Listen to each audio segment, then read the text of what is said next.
Bonsoir, bon après-midi, tout dépendant comment vous avez d'énergie encore. Je suis content de vous parler, honnêtement.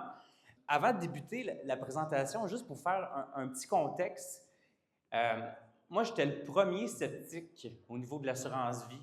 Quand j'ai commencé dans l'industrie en 2015, moi, je suis quand même pas pire analytique dans la vie. Là. Ceux qui me connaissent le savent. Là.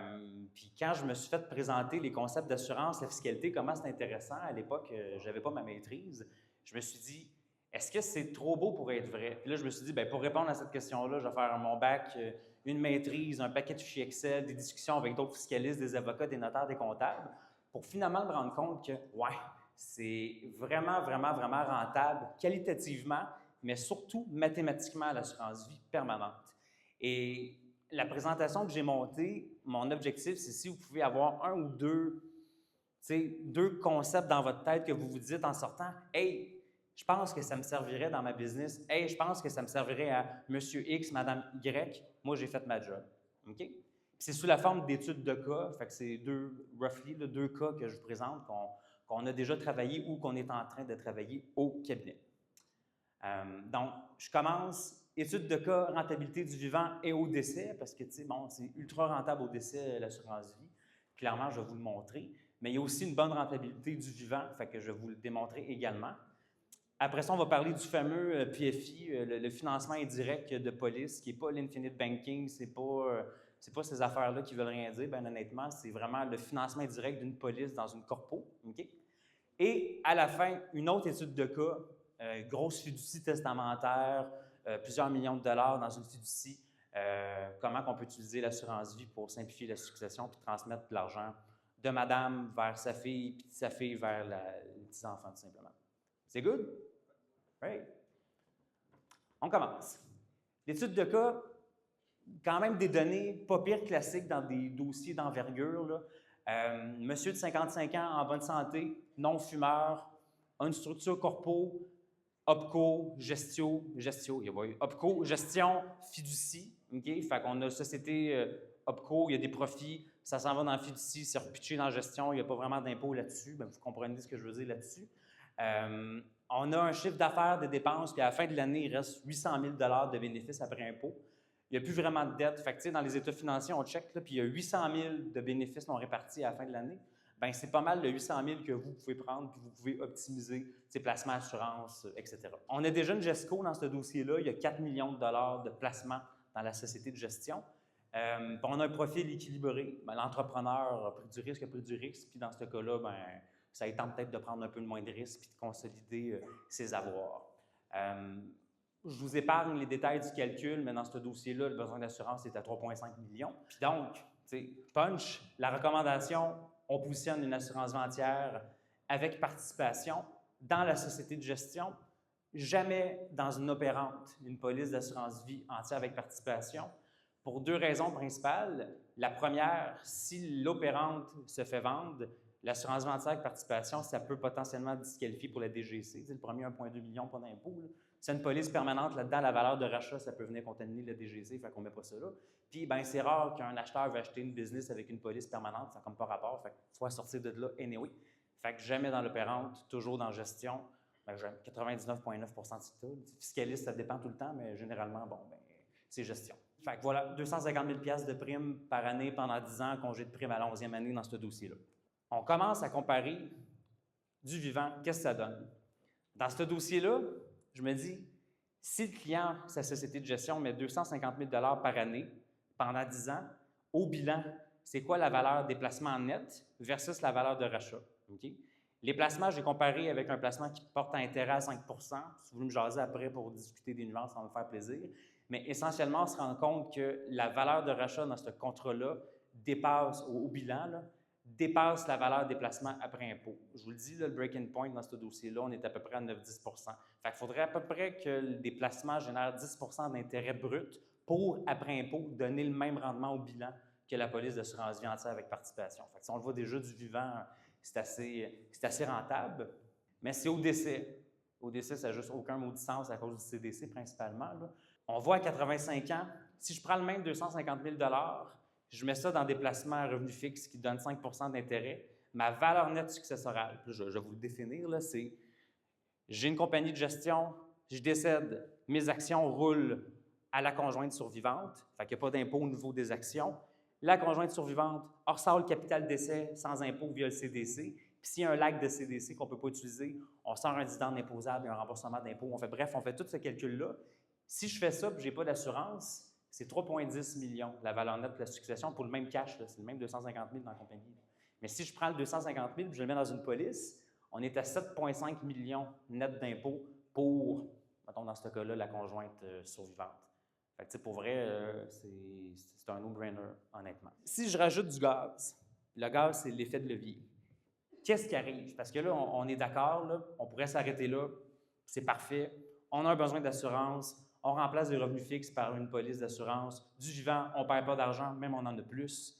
Au décès, on en a vraiment plus. Mais mettons que le client, il se dit « Ouais, il me semble 250 000, j'aimerais ça avoir accès à cet argent-là pour faire des placements ailleurs. » Qu'est-ce qu'on peut faire? C'est là que le concept de PFI rentre en jeu. Je vous donne les bases, il y a un paquet de nuances. Je vais vous donner les bases cet après-midi, puis je vais vous montrer le rendement. Quand on fait un PFI dans un dossier comme ça, qu'est-ce qu'on fait, qu'est-ce que ça fait au niveau du rendement pour la succession? Il y en a-tu qui sont à l'aise avec le concept de PFI, tu sais, main levée là, sur le principe, mettons, roughly, 3-4 personnes, mettons à peu près. Là. Le PFI, c'est un financement indirect d'une prime. Je suis pas mal sur LinkedIn, je rencontre bien du monde, puis il y a encore du monde qui pense que quand on fait un PFI, ce qu'on emprunte pour payer une prime, on ne fait pas ça.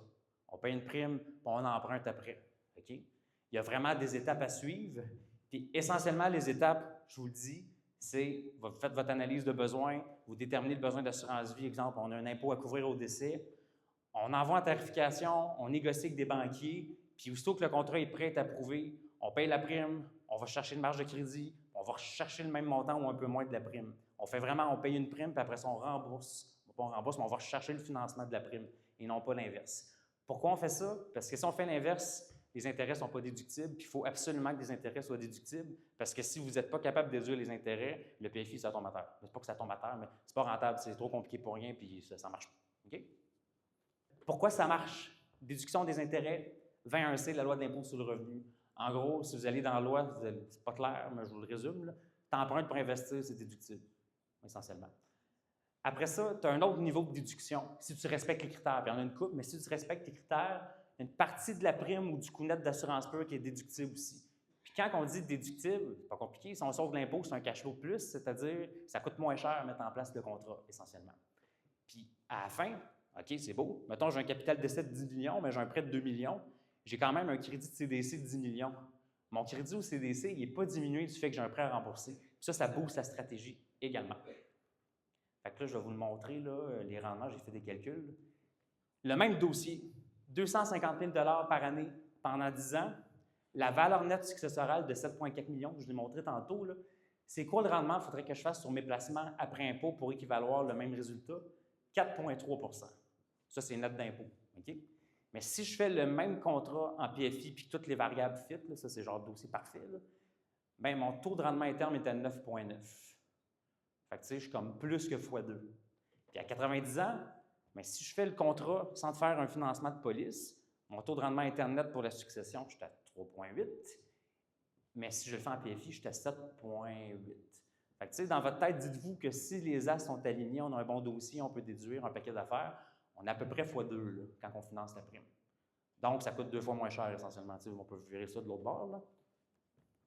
Par contre, je l'ai vécu là, dans une rencontre. Moi, j'aime bien ça parler de rendement dans ma tête, ça fait du sens, mais pour bien du monde, on aime mieux parler en cash, d'autres manières de le dire. Là. Dans ce cas-là, si tu payes ta prime pendant 10 ans, c'est 2,5 millions que ça te coûte. Si tu fais un PFI, les 10 premières années, c'est 318 000 $. Pourquoi? Parce que le client fait juste payer des intérêts, moins la valeur des déductions fiscales. Fait que, tu sais, ça veut dire qu'on a 2,2 millions de dollars de plus de disponibles les 10 premières années pour faire autre chose. Qu'est-ce qu'on fait avec cet argent-là? Bon, on l'investit. Puis si vous suivez, l'argent qui est investi, on peut utiliser les rendements pour payer les intérêts. Tu sais, vous comprenez qu'on fait des pièces avec des pièces. Là. Fait que, des fois, certains types de clients qui sont peut-être moins mathématiques, parlant en termes de coûts, disent, gars, tu as ta police sur 10 ans, c'est 2,5 ou 318 000. Qu'est-ce qu'on fait entre les deux? Encore une fois, je reviens sur les hypothèses. Quand on a le bon client, on peut déduire, il y a des cash flows prévisibles, puis un paquet de critères. Puis ça, bon, c'est un petit résumé là, sur 10 ans. Le coût, pas de PFI, 2,5 millions. Si on le fait en PFI, on est à 318 000. Mais si je vais jusqu'à 85 ans, ben mon même coût, c'est 2,5 millions. Mais si j'étire mes paiements d'intérêt déductibles jusqu'à 85 ans, ben on est quand même à 1,2 million au lieu de 2,5. Fait que, on alloue quand même pas mal moins d'argent au contrat que si on le fait sans faire de financement. Puis là, je me suis amusé, puis je me dis, bon, ben c'est bien beau tout ça, mais ça, c'est un cas parfait, là. Genre, j'ai un taux de financement à 5 %, je déduis à 50 %, j'ai un gros crédit au CDC, puis j'ai même une partie de ma prime qui est déductible, genre, j'ai le parfait dossier. Mais dans un PFI, il y a genre 15-20 variables qui peuvent bouger puis affecter la rentabilité. J'ai fait une petite analyse de sensibilité juste pour voir, bon, bien, mettons qu'il y a des variables qui fonctionnent un peu moins bien, qu'est-ce que ça fait? Bien, mettons, si je prends le même taux de financement à 5, déduction à 50, j'ai mon taux de 9,9 % en net d'impôt. Fait que ma stratégie d'assurance me donne 9,9 % de rendement équivalent de net d'impôt à 85 ans. Mais mettons que mon taux de financement moyen, au lieu d'être 5, est à 6, puis au lieu de déduire à 50, je déduis à 26, mais mon tri il est à 5,4. Voyez-vous que c'est important d'être capable de déduire à 50 puis de le financer au coût le plus bas possible. Parce que plus les variables sont contre nous, moins le tri net à succession est élevé. Okay? Puis j'ai même été plus loin dans mes calculs. J'ai dit, mettons qu'on finance à 8, ça fait quoi? Puis mettons que ma déduction fiscale est à 26. J'ai tout fait ça. Bref, on veut payer le moins cher possible d'intérêt, déduire le plus haut possible. Puis si on suit ça, le concept va être bon, mais encore une fois, ça prend le bon dossier, bon client, puis ça n'arrive pas à chaque 2 jours, là, des dossiers de même, bien franchement. Fait que, voilà. Deuxième étude de cas, puis je vais finir avec ça. Tu sais, des cas corpaux, les fiscalistes, souvent, on est impliqué là-dedans, compagnie, l'impôt au décès, ces choses-là, on est souvent dans les compagnies. Mais des fois, ça arrive qu'on travaille dans les fiducies. Okay? Puis c'est un dossier que je suis en train de travailler présentement. J'ai modifié les noms et un peu les chiffres, mais ça vous donne une bonne idée de grandeur, là. C'est une madame, soixantaine d'années, sa mère, fin 80, début 90 en termes d'âge. La mère, 90 ans, elle a à peu près 10 millions d'actifs personnels, mais elle a hérité, il y a une couple d'années, de 15 millions dans une fiducie. Fait que son mari, à elle, valait 15-20 millions. Il a légué tout quasiment en fiducie. Fait qu'il y a un roulement conjoint, c'est une fiducie juste pour elle. Fait qu'il y a bien du cash dans une fiducie, puis la madame a bien du cash personnellement, vaut 25 millions à peu près. Okay? L'affaire, c'est que on discute avec les clients, il y a beaucoup de monde impliqué, là, la fille, la mère, gestion de placement et tout. On sait qu'au moment du décès, notre cliente, elle a le tiers du capital de la fiducie testamentaire. On le sait. C'est ça qui est prévu à l'acte de fiducie. OK? Alors, on est comme, bon, ben, OK, c'est intéressant, fiducie, c'est bien le fun et tout. Moi, j'aime bien ça, fiducie. Mais on est quand même dans un dossier de planif successoral. Fait que là, moi, je reviens à mon réflexe, assurance vie. Peut-être de quoi faire au niveau de l'assurance vie dans ce dossier-là. Puis, oui, il y en a un. Ça s'appelle le roulement fiscal de 148.8. OK? Ça ne vous dit rien probablement en ce moment, mais vous connaissez peut-être cette disposition-là que je vais vous expliquer dans pas trop long. Fait que comme je vous ai dit, vu qu'on sait déjà qu'au décès, notre cliente va recevoir le tiers de la fiducie testamentaire, on pourrait-tu faire quelque chose d'avance pour simplifier le règlement de la succession de madame, pour que notre cliente ait du cash non imposable, pour que la fiducie aussi sauve l'impôt. Parce que l'argent qui reste dans une fiducie qui n'est pas une succession, là, je vous le résume, à chaque année, ce qui reste dans la fiducie, il faut qu'elle s'impose à 53 %. Mais si on sort cet argent-là et on fait des rendements ailleurs, bien là, on s'impose sur les rendements ailleurs. Fait que si moi, je dis, parfait, les fiduciaires s'entendent, ils disent, bon, bien, on va sortir un peu plus d'argent de la fiducie sans impôt. Normalement, de l'argent qui est dans une fiducie peut sortir vers un bénéficiaire sans impôt, sous réserve de 75,2. En tout cas, normalement, c'est bien fait, puis on peut sortir l'argent sans impôt. On prend cet argent-là, puis on dit, parfait, madame, donc Denise, qui est madame de 90 ans, souscrit à une police et l'assurée, c'est sa fille, Mélanie, de 60 ans. Mélanie est aussi propriétaire remplaçante, donc propriétaire subsidiaire du contrat. Ce qui arrive dans cette situation-là, c'est que moi, je sors de l'argent de la fiducie, qui peut être imposé, je sors ça de là, je mets ça dans une police, dans le patrimoine personnel de Denise, qui est la mère de 90 ans. Le rendement n'est pas imposable.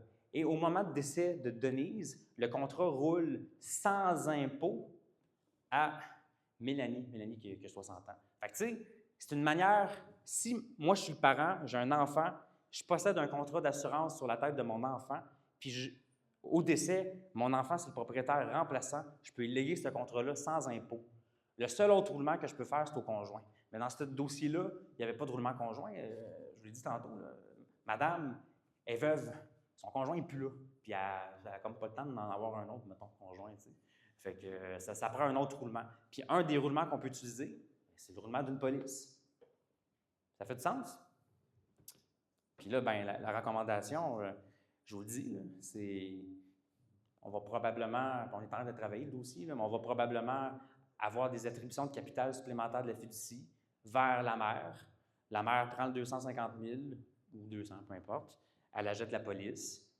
Elle assure sa fille. Sa fille est le propriétaire remplaçant.